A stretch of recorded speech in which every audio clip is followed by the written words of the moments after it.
Alright, welcome to episode 24 of the Kyle's Experience, and our first topic today, we're just going to jump right into it, is what I've been wanting to talk about for a few episodes now. I've just kind of put it off, but now that I kind of feel like the dust is kind of settled, I want to take you through the entire David situation, at least the way I've been following it.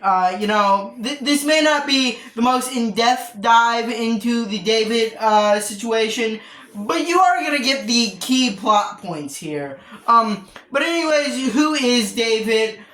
He's a popular musician with the song Romantic Homicide, which is, spoiler alert, it's going to be a little ironic later on. But he's popular for that song, got him a bunch of attention, made him a pretty big artist. But last year, it was found that in one of his Tesla cars was a dead, cut-up body, which, is obviously pretty bad. But it doesn't necessarily mean that he's guilty of killing someone. He could have gave it to, one of his friends, one of his family members, and they could have done it, which, it's, less bad than if he did it. But, then some information started coming about who exactly was in the back of that trunk.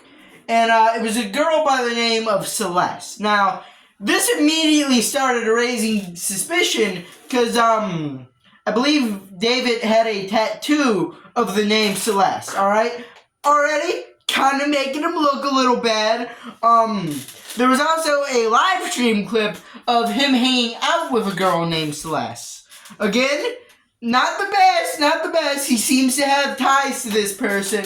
But what made it worse is, at the time of her death, or at least her disappearance, she was 14. Yes. Obviously, this is terrible, especially considering that David was just about in his 20s at the time of this.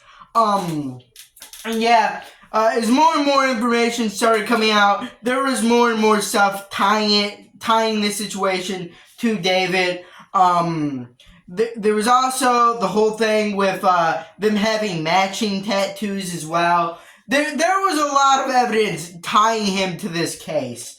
But for some reason he didn't get arrested for it at the time, which, obviously could have, got arrested for dating a minor while he was an adult. I think that's grounds enough for, throwing him in prison for at least a long while. But two, murdering that person, which is probably justification for putting him in there for life. But the situation would kind of die down, honestly, as David kind of, hid away from the public. It was alleged that he was throwing parties at one point, but that was never confirmed. Basically, he bought a house and hunkered down in it, which, it is a shame that someone this, depraved has enough money to buy a mansion like that.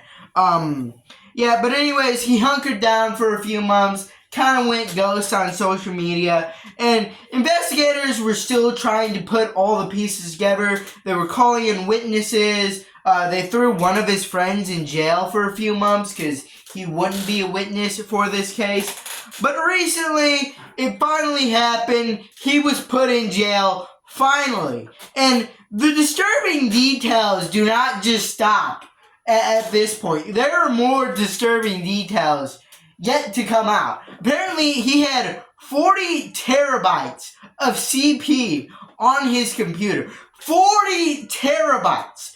To put that into perspective, if you, downloaded, all of the videos on this channel, which there are, 300, you wouldn't get anywhere near 40 terabytes. The entire, Epstein files, which I know a lot of them were redacted, a lot of them probably weren't even put out, in its current state is still, a lot. It doesn't even reach 40 terabytes. 40 terabytes is apparently multiple times what the Epstein files was. 40 terabytes is just terrible.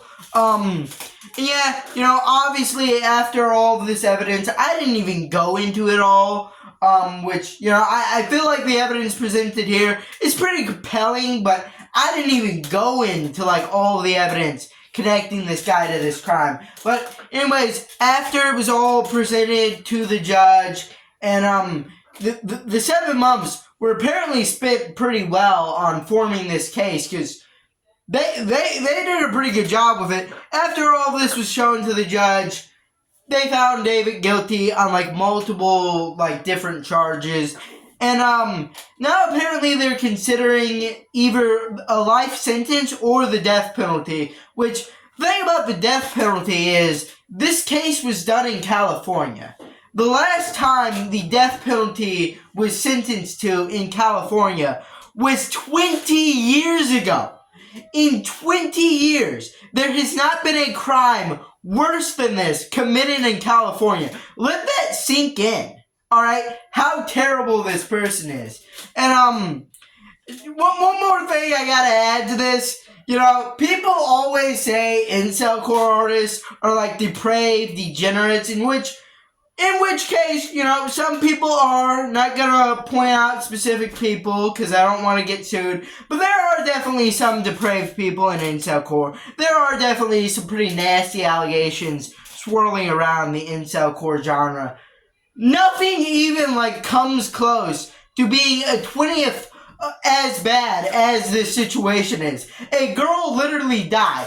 Not just that, a teenage girl died and was probably R-worded, alright, if we're being honest as well. So yeah, David, genuinely, probably one of the worst, like, human beings in just, like, general. Up there with probably the worst of the worst. Yeah, just horrible situation. Anyways, on a bit of a lighter tone, have you guys heard about this guy named the Quartering? Alright, Quartering, obviously, just want to say it up front, not as bad as that last guy. Nowhere near as bad as that guy. I think he's a little bit of a cringe lord, and also a hypocrite. Alright, and I'm gonna probably go into depth on why I think that. Firstly, the cringe lord stuff. Quartering is known for being this anti-SJW YouTuber, which, a lot of people in my audience, just knowing them may be saying based right now, but the way he goes about it is a little cringy. He will milk topics till they're dead.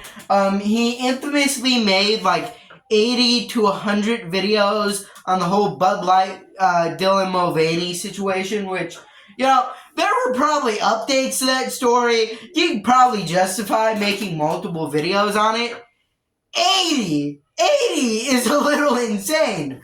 But yeah, he's also known for just having generally outrageous thumbnails. Like, the thumbnail guy definitely needs a raise, because the thumbnails for the Quartering are, like, some of the funniest things I've ever seen. Way better than the videos themselves. But anyways, on to the kind of cringe-lord point. Quartering, or the Jeremy, as his real name is, by the way, that's not doxing, he said it multiple times, has gone on live stream and not only peed in his own basement, but he has also told multiple stories about pooing his pants. Alright, now, firstly, if you've done this alone, hey, everyone has an embarrassing moment. To go on live stream and tell people about it is a little bit of another thing. Like, why are you just giving people ammunition to make fun of you with? And that's kind of what it feels like. He's just kind of throwing ammunition out there to be made fun of with. He also has, like, a live stream podcast he does with, like, 2 women. Where he, like, spams small talk at the beginning for some reason. Like, how was your day? How was your weekend? It's like, you're supposed to be like a live stream podcast news type thing. We don't care about how your day's been. We don't care. This is boring. And the podcast in general is just, like, super low energy. There was also a live stream he did. I'm saying live stream a lot in this video.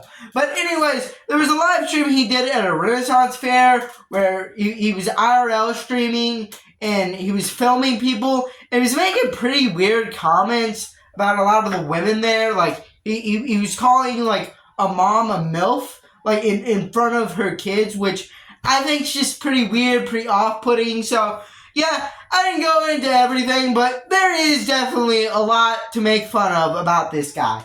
You know, a channel by the name of Kino Casino would do exactly that. They would make multiple videos mocking Jeremy for some of the things he would say, some of the actions he would take. But this made Quartering pretty mad. And he put out a tweet basically saying that the Kino Casino was a walking TOS violation and it should be taken down from YouTube.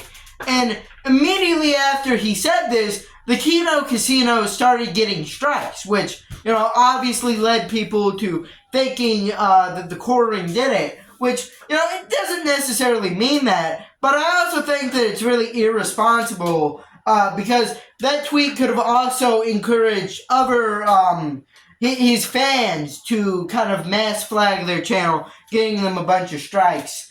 But yeah, Jeremy said that this was kind of a drunk tweet and he took it down. He also went into the owner of Kiwi Farms DMs and started, like, molding about the Kino Casino, saying that they were threatening and going after his family, which the Kino Casino vehemently denied. They have went out of their way to tell their audience not to attack the Quartering's family or the Quartering just in general, which, you know, I should also probably say this in here. If you're watching this video, do not go out and attack the Quartering or the Kino Casino. They're people. Don't do it. You make me look bad. You make yourself look dumb. Don't do it. But anyways, this also came as a little hypocritical from the Quartering because he's made a bunch of videos complaining about how YouTube is censoring his free speech, giving him strikes, demonetizing his channels. A lot of times these kind of feel like a little over dramatic. Like, he'll have 2 or 3 videos get demonetized, which isn't a big deal for him because he uploads like 2 to 3 videos a day. And he'll then make a video saying, YouTube's trying to ban me, they're going after conservatives, blah, blah, blah, blah, blah, blah, blah. When it's just like, dude, like, three out of your week's 30, like, plus videos got demonetized. It's not a huge deal. Everyone gets demonetized. They're not, like, specifically targeting you. And yeah, it just feels like he's a little over dramatic on that point. It's also pretty ironic because he went after the Kino Casino's freedom of speech. Anyways, that was a pretty long episode of the Kyle's Experience. It lasted pretty long. But anyways, if you liked it, leave a like, subscribe, comment down below. Bye.